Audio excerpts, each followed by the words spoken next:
le grand José Saramago, est considéré, à mon avis, comme étant un grand littéraire et un grand penseur politique.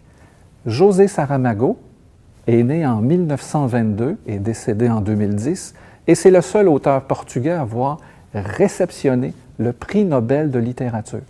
Étonnant parcours que José Saramago, puisqu'il fait l'école des métiers et il devient serrurier.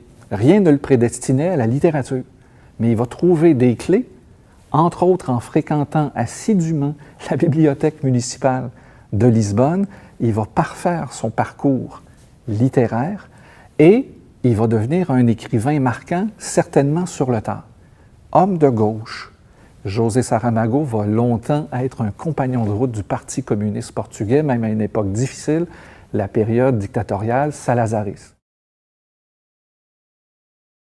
José Saramago, auteur portugais, va publier en 2004 un ouvrage, à mon avis, marquant, un ouvrage phare, intitulé « La lucidité », qui est en fait la suite d'un roman précédent qui s'intitule « L'aveuglement », mais on peut le lire séparément.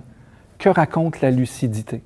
La trame narrative se passe au moment où il y a une élection dans un pays qui n'est jamais nommé, mais on devine bien que c'est le pays de José Saramago, c'est le Portugal, et c'est la capitale, c'est Lisbonne. Alors, l'histoire, c'est un déroulement électoral, c'est une élection. Mais au fil de l'histoire, ce qu'on découvre, c'est un fait complètement extraordinaire. Les citoyens participent massivement, mais votent à 83%, un vote blanc. Donc, ils déposent dans l'urne un bulletin de vote qui n'a aucun choix politique. Qu'est-ce qui se passe-t-il alors?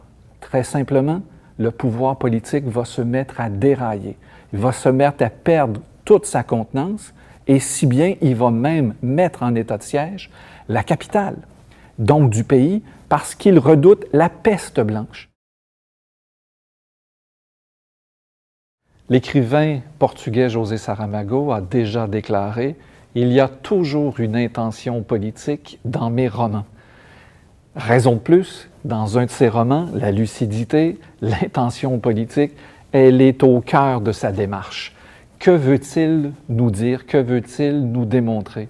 Dans un contexte électoral, il va faire valser, il va jongler avec une multitude de concepts intéressants pour la science politique.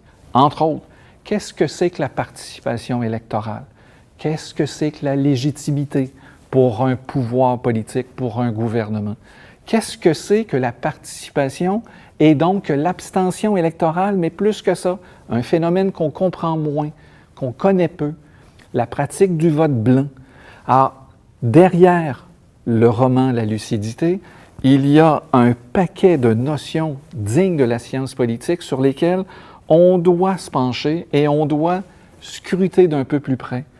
Les élections, les partis, les citoyens, c'est l'avenir de la démocratie.